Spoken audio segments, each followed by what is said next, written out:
मीका, इसमें हम देखेंगे भ्रष्ट अगुए और परमेश्वर का अधिकार, सामरिया और यहूदा पर परमेश्वर की दंडाज्ञा, राज्य और राजा का आना, परमेश्वर के उसके लोगों के साथ विवाद। मीका यशायाह के समय काल में था और उसने इज़राइल और यहूदा दोनों से नबूवत की थी।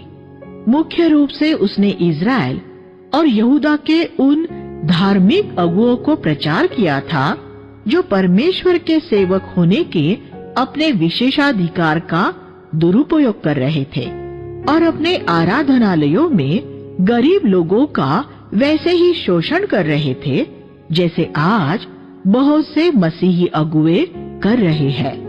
ये एक अद्भुत बात है कि पुराने नियम के अनेक नबियों को इज़राइल और यहूदा के उन गरीब लोगों की बड़ी चिंता रही थी जो लालची, स्वार्थी और घमंडी अगुओं द्वारा भरमाए जा रहे थे। सामरिया और यहूदा पर परमेश्वर का न्याय और दंड। पहले 3 अध्यायों में हम सामरिया, इज़राइल की राजधानी, और यहूदा पर परमेश्वर के न्याय और दंड के बारे में पढ़ते हैं। मीका ने पुकारकर लोगों से उसकी सुनने के लिए कहा, क्योंकि परमेश्वर उनके विरुद्ध साक्षी देने आ रहा था। 1-2 अध्याय 2 में हम वे पाप देखते हैं जिनके लिए वे अगुए दोषी थे।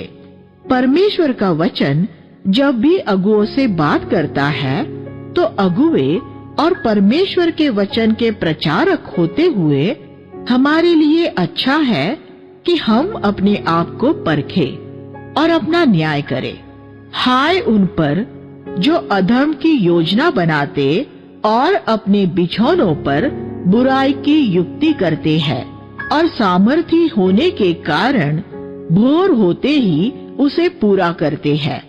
जब तुम्हें किसी खेत का लालच होता है तो उसे अपने अधिकार में कर लेने के लिए तुम युक्ति करते हो। तुम धोखे से लोगों के घर उनसे छीन लेने की युक्ति करते हो। जब तुम्हारे जैसे लोग आसपास हो तो कोई परिवार या उसकी मिरास सुरक्षित नहीं रह सकती। 2 अध्याय 1 और 2। यहाँ ऐसे धार्मिक अगुए थे जो अपने अधिकार का उपयोग गरीब लोगों का शोषण करने और उनकी धन संपत्ति लूटने के लिए कर रहे थे। इस बात को हम आज ऐसे प्रचारकों पर लागू कर सकते हैं जो गरीबों और विधवाओं को दशवांश देने के लिए मजबूर करते हैं और फिर उस धन से स्वयं सुख सुविधा का जीवन जीते हैं। ये सच है कि जो सुसमाचार का प्रचार करते हैं उन्हें प्रभु ने उसी से उनकी गुजर बसर की भी अनुमति दी हुई है। 1 कुरिन्थियों 9:14। लेकिन एक प्रचारक का ऐसे लोगों पर उसका आर्थिक बोझ डालना पूरी तरह से गलत है जिनकी कमाई उससे कम है। एक प्रचारक किसी ऐसे व्यक्ति से पैसा कैसे ले सकता है जो उससे ज्यादा गरीब है और फिर उस धन का उपयोग वह उस व्यक्ति से ज्यादा ऊंची जीवन शैली पर कैसे खर्च कर सकता है? यीशु ने कभी ऐसा न किया होता। फिर भी ज्यादातर मसीही पास्टर और प्रचारक आज यही कर रहे हैं। वे ऐसे लोगों से पैसा जमा करते हैं जो छोटे छोटे घरों में रहते हैं और फिर उससे अपने लिए बड़े और भव्य घर बनाते हैं। वे ऐसे लोगों से दशवांश लेते हैं जिनकी बहुत कम आय है और स्वयं एक ऐसे स्तर पर जीते हैं जो उन्हें धन देने वाले लोगों से कई गुना बढ़कर होता है। यही वजह है कि उन पर से परमेश्वर की कृपा हट जाती है। हालांकि उनका प्रचार करने का दान फिर भी बना रहता है। एक मसीही सेवक को अपनी व्यक्तिगत जरूरतों के लिए किसी ऐसे व्यक्ति से कभी पैसा नहीं लेना चाहिए जिसकी आय उससे कम हो। गरीब लोगों को प्रभु के काम के लिए पैसा देने का अधिकार है, लेकिन अगर वे आपको पैसा देते हैं तो उसे प्रभु के काम के लिए दान पात्र में डाल देना चाहिए और अपनी व्यक्तिगत जरूरत के लिए हरगिज इस्तेमाल नहीं करना चाहिए। अगर आप इस तरह से परमेश्वर का आदर करेंगे तो वह आपकी सभी जरूरतें पूरी करेगा। लेकिन ज्यादातर प्रचारक इन छोटी छोटी बातों के बारे में ज्यादा गंभीर नहीं होते। यीशु कुछ ऐसे लोगों से पैसा लेता था जो उसकी सेवकाई का समर्थन करते थे। लूका 8वां अध्याय 1 से 3। लेकिन उसने उस धन का उपयोग एक भव्य जीवन शैली पर कभी खर्च नहीं किया। यहूदा इस्करियोती की थैली में काफी पैसा रहता था और यीशु उसका उपयोग जैसा चाहे वैसा कर सकता था, लेकिन वह एक गरीब व्यक्ति के पैसों का इस्तेमाल किसी ऐसे होटल में ठहरने के लिए नहीं करना चाहता था जिसमें वह गरीब व्यक्ति स्वयं नहीं ठहर सकता था। अनेक बार वह जैतून के पहाड़ के आसपास के पेड़ों के नीचे सो जाता था। यूहन्ना 7वां अध्याय 53 और 8:2। हम उसके उदाहरण द्वारा कुछ बातें सीख सकते हैं। अगर हम परमेश्वर के धन के इस्तेमाल में ईमानदार होंगे तो आप अपने जीवन के अंत तक परमेश्वर का अभिषेक बनाए रख सकेंगे। लेकिन अगर एक प्रचारक होते हुए आप परमेश्वर के धन के प्रति विश्वास योग्य नहीं रहेंगे तो आप भी उसकी कृपा से ऐसे ही वंचित हो जाएंगे जैसे पूरे जगत में बहुत से प्रचारक वंचित हो चुके हैं। प्रभु कहता है, मैं बुराई का बदला बुराई से दूंगा, तुम इससे बच न सकोगे। 2:3। जिसके सुनने के कान हो वह सुने। लेकिन लोगों ने कहा, ऐसी बातें मत कर, हम पर ऐसी मुसीबत कभी नहीं आएगी। 2:6। लेकिन मीका ने कहा, क्या परमेश्वर तुम्हारे व्यवहार के प्रति धीरज रखेगा? तुम उन लोगों के भी वस्त्र ले लेते हो जो तुम पर भरोसा करते हैं। तुम स्त्रियों के घर छीन लेते हो और उनके बच्चों से उन्हें परमेश्वर ने दिए हुए अधिकार ले लेते हो।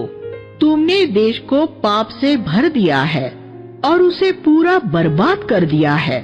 अगर एक झूठा और व्यर्थ बातें कहने वाला व्यक्ति आकर तुमसे कहे, मैं तुमसे दाख मधु और मदिरा की नबूवत करूंगा, तो तुम अपने लिए ऐसे ही झूठे नबी चाहोगे।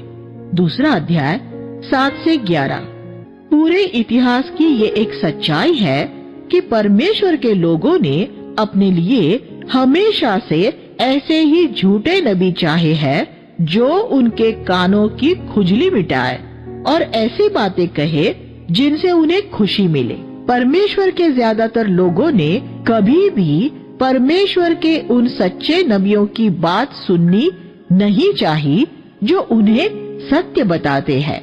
इसलिए अगर आप परमेश्वर के सेवक हैं और विश्वास योग्य रहते हुए परमेश्वर के वचन का प्रचार करना चाहते हैं तो एक बात याद रखें, आप कभी भी लोकप्रिय नहीं होंगे और आप कभी भी धनवान नहीं होंगे। आप उसी प्रकार तुच्छ जाने जाएंगे और अस्वीकार किए जाएंगे जैसा इन पुरानी वाचा के नबियों के साथ हुआ था। फिर भी इसके बावजूद परमेश्वर ने इज़राइल से कहा, निश्चय ही मैं तुम सबको इकट्ठा करूंगा, इज़राइल के बचे हुओं को एकत्रित करूंगा। 2:12। ज्यादातर नबियों ने ये नबूवत की कि इज़राइल के ऐसे कुछ बचे हुए लोग होंगे जिन्हें परमेश्वर बेबीलोन से यरूशलेम ले आएगा। ये आज भी एक सत्य है। हालांकि ज्यादातर मसीही जगत एक भटकी हुई दशा में है, फिर भी पृथ्वी पर परमेश्वर का भय मानने वाले ऐसे लोग बचे हुए हैं जो सत्य के साक्षी हैं। अगर आप परमेश्वर का भय मानने वाले व्यक्ति हैं, तो आप जहाँ भी जाए वहाँ आपको इन बचे हुए लोगों को खोजना चाहिए। उन्हें ढूंढे जो पूरी सच्चाई से परमेश्वर की खोज में है और बेबीलोनी व्यवस्था में से निकल रहे हैं। वे किसी एक धर्ममत में नहीं मिलेंगे। एक शहर में वे एक कलीसिया में हो सकते हैं और ये हो सकता है कि दूसरे शहर में वे उस कलीसिया की शाखा में न मिले। अब जगत में कोई उद्धार पाया हुआ धर्म मत नहीं है, सिर्फ स्थानीय उद्धार पाई हुई कलीसियाएं हैं। इसलिए हर एक जगह में आप ये पूछे, प्रभु यहाँ तेरे लोग कहाँ संगति करते हैं, और वह आपको वहाँ ले जाएगा। इज़राइल के अगुओं सुनो, तुम्हें सही और गलत की पहचान होनी चाहिए थी। फिर भी तुम ही हो जो अच्छाई से घृणा और बुराई से प्रेम करते हो। तुम मेरी प्रजा के लोगों की चमड़ी उधेड़ते और उनकी हड्डियों पर से मांस नोच लेते हो। तुम उनका मांस खाते, उनकी चमड़ी उतारते, उनकी हड्डियां तोड़ते और उन्हें हांडी के मांस की तरह टुकड़े टुकड़े करते हो, और फिर अपने संकट के समय मदद के लिए प्रभु को पुकारते हो। तुम ये अपेक्षा कैसे कर सकते हो कि वह तुम्हारी सुनेगा? वह तुमसे मुंह फेर लेगा। तुम झूठे नबी हो, तुम ही परमेश्वर के लोगों को भटकाने वाले हो। जो तुम्हें खाने के लिए देते हैं उनसे तुम शांति शांति कहते हो, और जो तुम्हें नहीं खिलाता उसके खिलाफ तुम धर्म युद्ध छेड़ देते हो। तुम्हारे लिए परमेश्वर का ये संदेश है, तुम पर ऐसी रात आएगी जब तुम दर्शन नहीं देख पाओगे। तुम पर ऐसा अंधकार छा जाएगा जिसमें तुम्हें परमेश्वर के पास से कभी एक शब्द भी नहीं मिलेगा। तुम्हारा सूर्य अस्त हो जाएगा और तुम्हारा दिन अंधकारमय हो जाएगा। तब तुम लज्जित होगे और ये स्वीकार करोगे कि तुम्हारे संदेश परमेश्वर की ओर से नहीं थे। तीसरा अध्याय 1 से 7। इतिहास अपने आप को दोहराता है। 2600 साल पहले प्रचारकों को सिर्फ उनसे ही स्नेह था जो उन्हें मूल्यवान उपहार देते थे, और वह उनसे ही शांति की बातें करते थे, और आज भी यही हो रहा है। लेकिन अगर कोई गरीब है और वह इन प्रचारकों को अच्छा भोजन नहीं खिला सकता तो वे उसे धमकाते हैं। ऐसे लोग परमेश्वर के सेवक नहीं बल्कि झूठे नबी हैं। उन्होंने झूठी नबूवतें की और परमेश्वर से दर्शन पाने के दावे किए, वैसे ही जैसे आज के अनेक धोखेबाज करते हैं। लेकिन इनके लिए परमेश्वर का ये संदेश है, तुम पर ऐसी रात आएगी जब तुम दर्शन नहीं देख पाओगे। तुम पर ऐसा अंधकार छा जाएगा जिसमें तुम्हें परमेश्वर के पास से कभी एक शब्द भी नहीं मिलेगा। तुम्हारा सूर्य अस्त हो जाएगा और तुम्हारा दिन अंधकार में हो जाएगा। तब तुम लज्जित होगे और ये स्वीकार करोगे कि तुम्हारे संदेश परमेश्वर की ओर से नहीं थे। तीसरा अध्याय 6 और 7। मीका पवित्र आत्मा से परिपूर्ण था और उसने ऐसे झूठे नबियों की निर्भय होकर ताड़ना की। मैं परमेश्वर के आत्मा से शक्ति, न्याय और पराक्रम पाकर भर गया हूँ कि इज़राइल के सम्मुख उसके पापों के लिए परमेश्वर के दंड की घोषणा कर सकूं। 3:8। ये एक अहंकार भरी बात लग सकती है, लेकिन ऐसा नहीं है। मीका अपने समय के नबियों के साथ अपनी तुलना कर रहा था। सदियों बाद पौलुस ने भी अपनी तुलना अपने समय के दूसरे लोगों से की थी। पौलुस ने कहा, मैं तुम्हें मुफ्त में सुसमाचार सुनाता हूँ। क्यों? ये मैं उन लोगों के पांव के नीचे की जमीन खींचने के लिए करता हूँ जो ये डिंग मारते हैं कि वे भी हमारी ही तरह परमेश्वर का काम करते हैं। परमेश्वर ने इन लोगों को कभी भेजा ही नहीं था। ये ढोंगी है जिन्होंने तुम्हें धोखा देकर ऐसा सोचने पर मजबूर कर दिया है कि वे मसीह के प्रेरित हैं। 2 कुरिन्थियों 11वां अध्याय 7 से 13। पौलुस उसके समय के झूठे नबियों की तरह और आज के भी ज्यादातर प्रचारकों की तरह परमेश्वर की सेवा पैसों के लिए नहीं करता था। जो पैसों के लिए प्रचार करते थे, मीका को उनसे बहुत कुछ कहना था। हे इज़राइल के अगुओं, तुम जो न्याय से घृणा करते, सीधी सरल बातों को तोड़ते मरोड़ते और यरूशलेम को हर प्रकार के पाप से भर रहे हो, मेरी बात सुनो।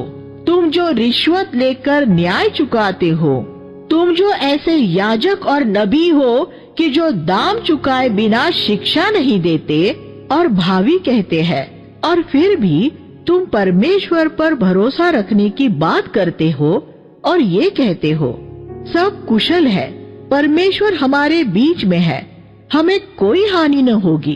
तुम्हारी ही वजह से यरूशलेम खेत की तरह जोता जाएगा और खंडहर का ढेर बन जाएगा। 3 अध्याय 9 से 12। पुरानी वाचा के नबियों ने उस समय के प्रचारकों में फैले भ्रष्टाचार के बारे में बहुत बात की, क्योंकि उससे ही परमेश्वर की प्रजा का नाश हो रहा था। आज भी वही है।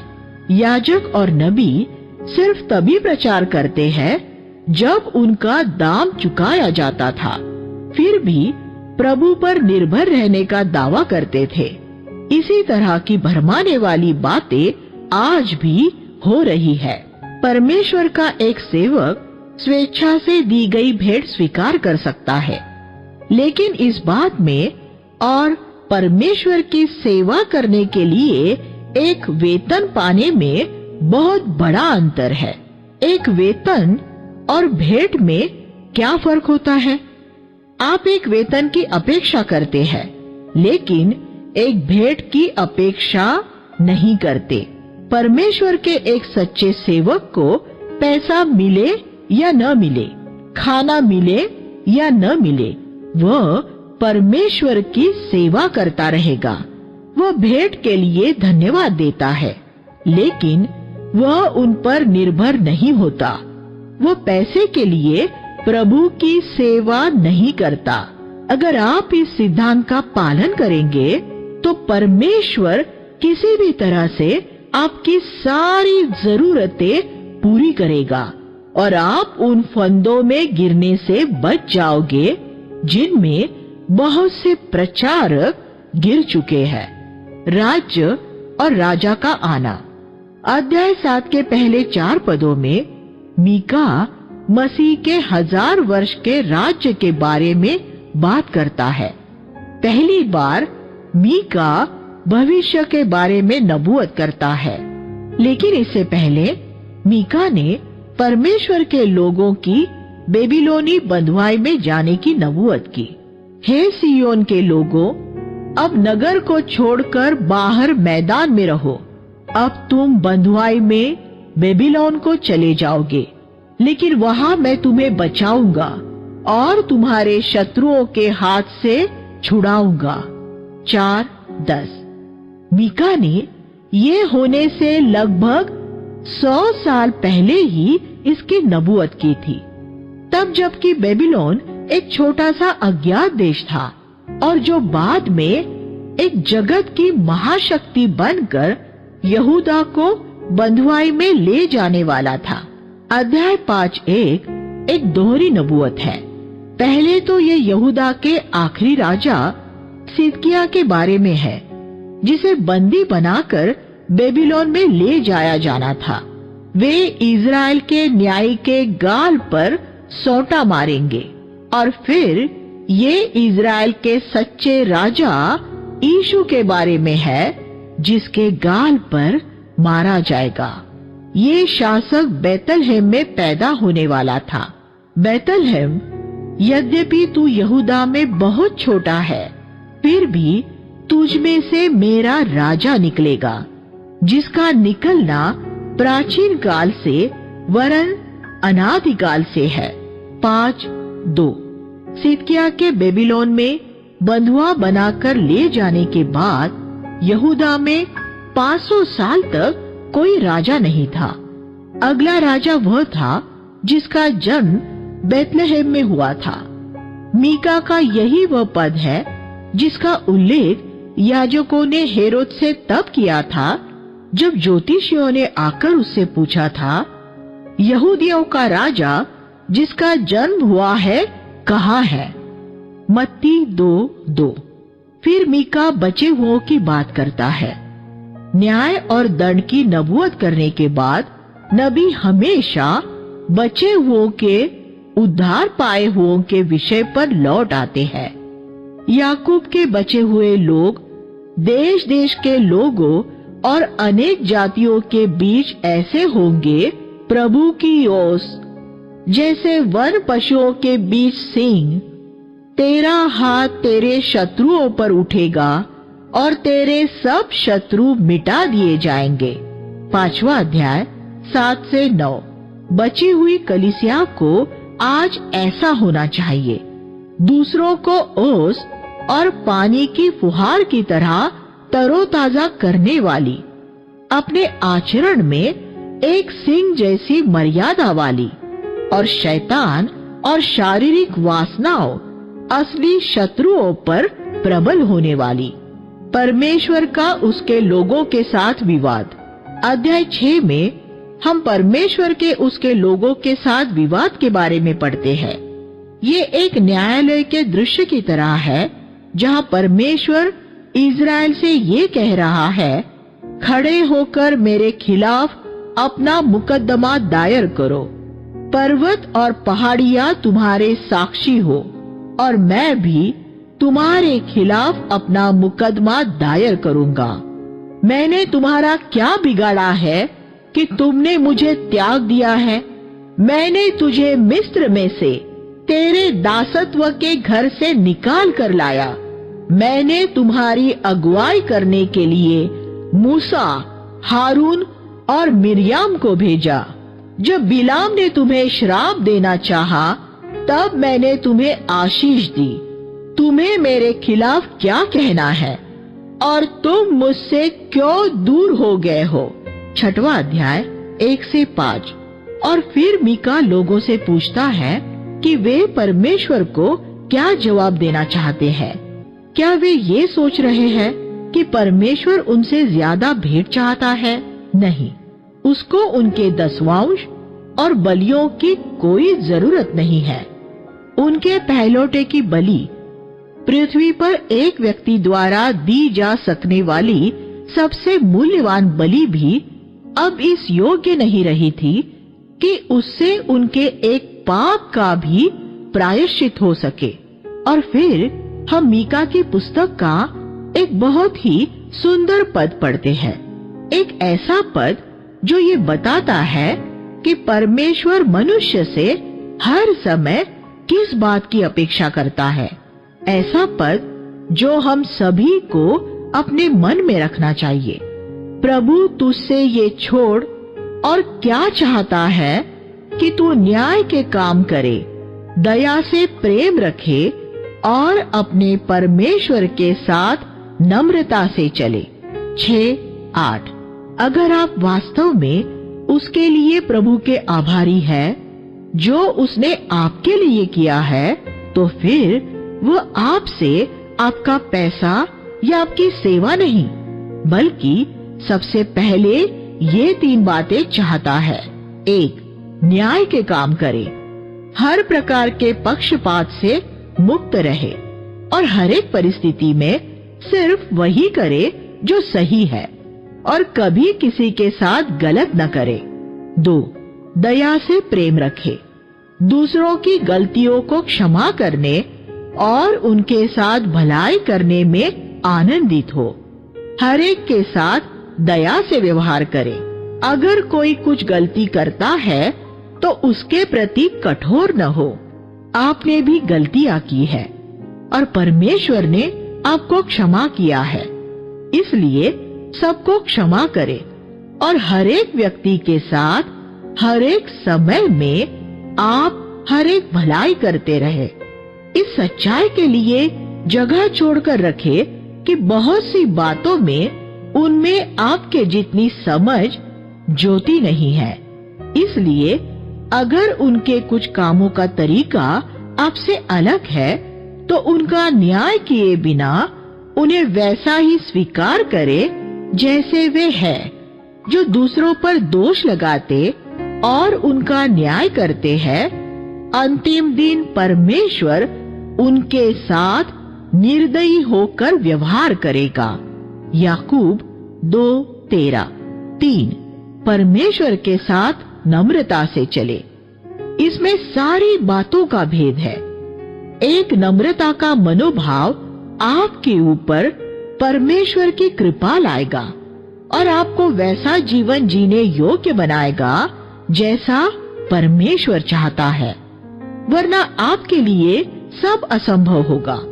परमेश्वर के साथ नम्रता के साथ चलने का अर्थ ये समझना है कि मसीह के बिना आप कुछ नहीं कर सकते। इसका अर्थ है कि आप स्वयं की नजर में कुछ नहीं है, हालांकि परमेश्वर की नजर में आप बहुत मूल्यवान हैं। जगत में 2 प्रकार के धर्म हैं, एक जिसका सारा आधार धार्मिक विधियों पर होता है, 6वां अध्याय 6 और 7, और एक जिसका आधार परमेश्वर और अपने पड़ोसी से प्रेम करने पर होता है, 6:8। क्योंकि पहले बताए गए तीनों बातों का सार अंततः यही आकर होता है। अनेक झूठे धर्म और बहुत से मसीही पहले को पसंद करते हैं, सच्चे शिष्य दूसरे को चुनते हैं।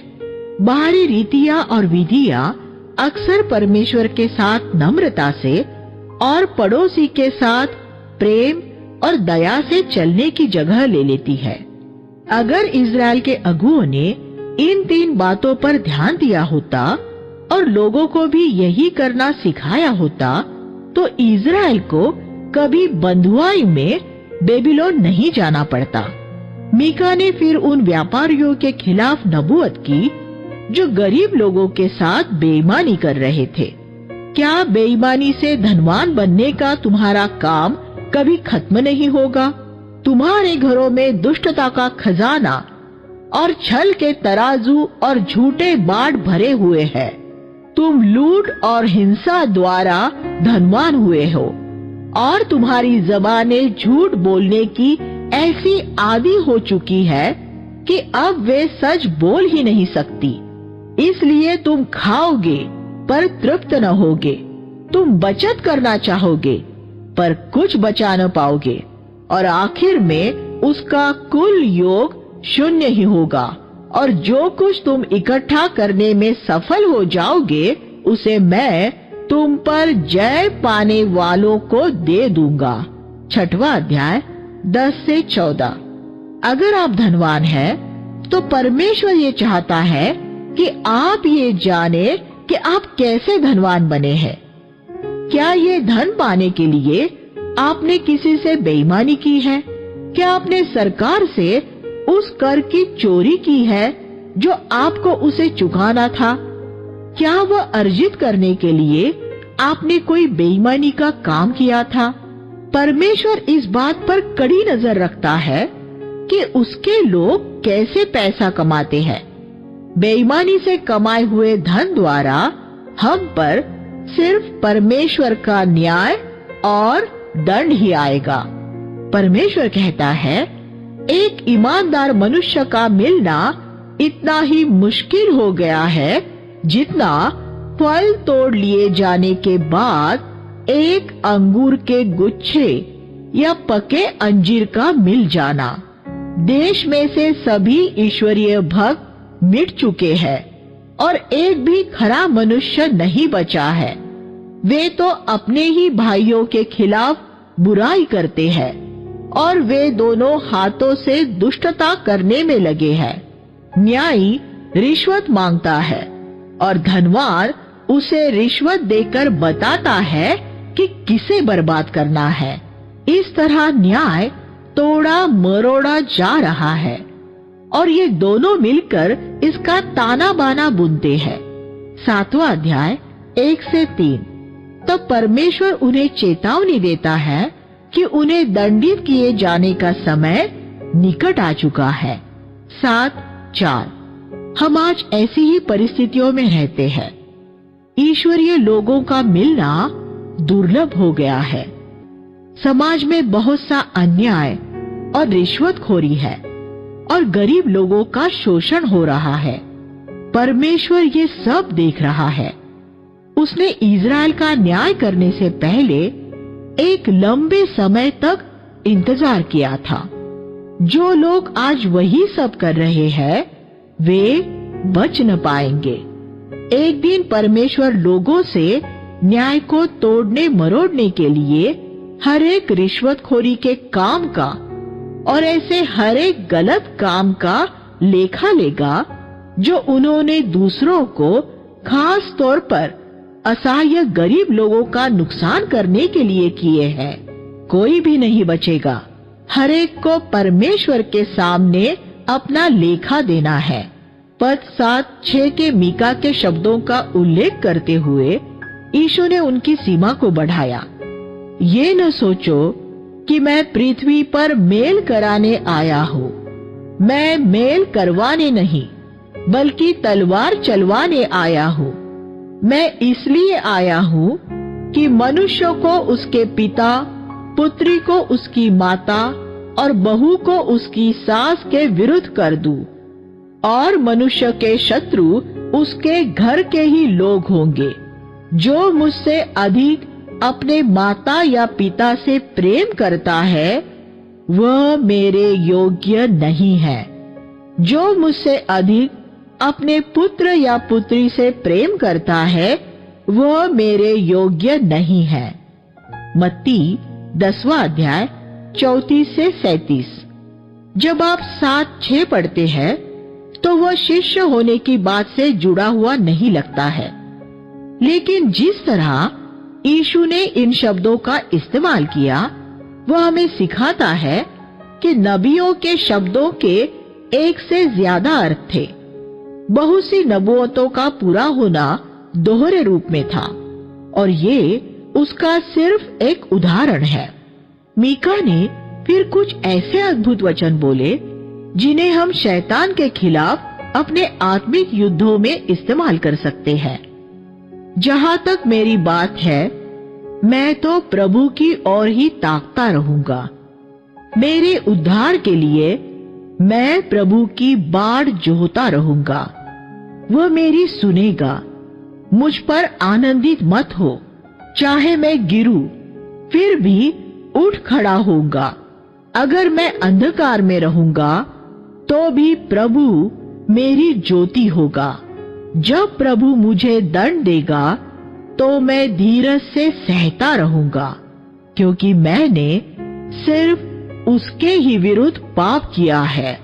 वह मुझे मेरे शत्रुओं से बचाएगा और उस बुराई के लिए उन्हें दंड देगा जो उन्होंने मेरे साथ की है। प्रभु मुझे अंधियारे में से उजियाले में ले आएगा और मैं उसकी भलाई देखूंगा। तब मेरा शत्रु देखेगा कि परमेश्वर मेरी ओर है और वह मेरी हंसी उड़ाने की वजह से लज्जित होगा। जिसने ये कहा था, तेरा परमेश्वर कहाँ है? अब मैं अपने उस शत्रु को सड़क की कीचड़ के समान कुचलता हुआ देखूंगा। 7वां अध्याय 7 से 10। ये वे शब्द है जो हम पाप में गिर जाने या किसी बात में प्रभु को निराश करने या प्रभु द्वारा अनुशासित किए जाने के किसी समय में शैतान को बोल सकते हैं। शैतान को कभी ये कहने द्वारा आपको निराश न करने दे, तू निष्फल हो गया है, अब तेरे लिए कोई आशा नहीं है। पवित्र शास्त्र के इस भाग को याद कर ले और जब भी जरूरत पड़े इसे शैतान को सुना दे। मीका परमेश्वर की अद्भुत दया के लिए उसकी स्तुति करते हुए अपनी नबूवत पूरी करता है। ऐसा कौन सा ईश्वर है जिसकी तुलना तेरे साथ की जा सके? तू हमारे अधर्म का सारा लेखा मिटाकर साफ कर देता है और अपने शुद्ध किए और मूल्यवान जाने गए लोगों के पिछले पापों को अनदेखा और अनसुना कर देता है। तू हमेशा क्रोधित नहीं रहता, क्योंकि दया करना तेरी विशिष्टता है। इसी से तू सबसे ज्यादा प्रीति रखता है और हमारी तरफ आने वाली कृपा हमेशा मार्ग में ही होती है। तू हमारी सारी भूलें मिटा देगा। तू हमारे पापों को गहरे समुद्र में डुबो देगा। तू अपने वचन के प्रति सच्चा रहेगा। 7वां अध्याय 18 से 20। भावानुवाद। पवित्र शास्त्र का ये एक और ऐसा भाग है जो ऐसे सभी लोगों को उत्साहित करता है जो ये सोचते हैं कि उन्होंने प्रभु को निराश किया है। पाप के खिलाफ न्याय और दंड का प्रचार करने के बाद सभी नबियों के पास परमेश्वर के लोगों को उत्साहित करने के लिए एक वचन होता था। ये हमारे लिए जो परमेश्वर के वचन का प्रचार करते हैं एक अच्छा उदाहरण है। जब हमें न्याय या ताड़ना का एक कठोर संदेश देना हो तो हमें उसका समापन कैसे करना चाहिए? हमेशा एक उत्साहवर्धक शब्द के साथ कि परमेश्वर उसके लोगों के पक्ष में रहता है। ये याद रखे, शैतान के खिलाफ परमेश्वर हमेशा हमारी ओर रहता है। आपने चाहे कितने भी पाप किए हो, वह आपके खिलाफ होकर शैतान का कभी साथ नहीं देगा।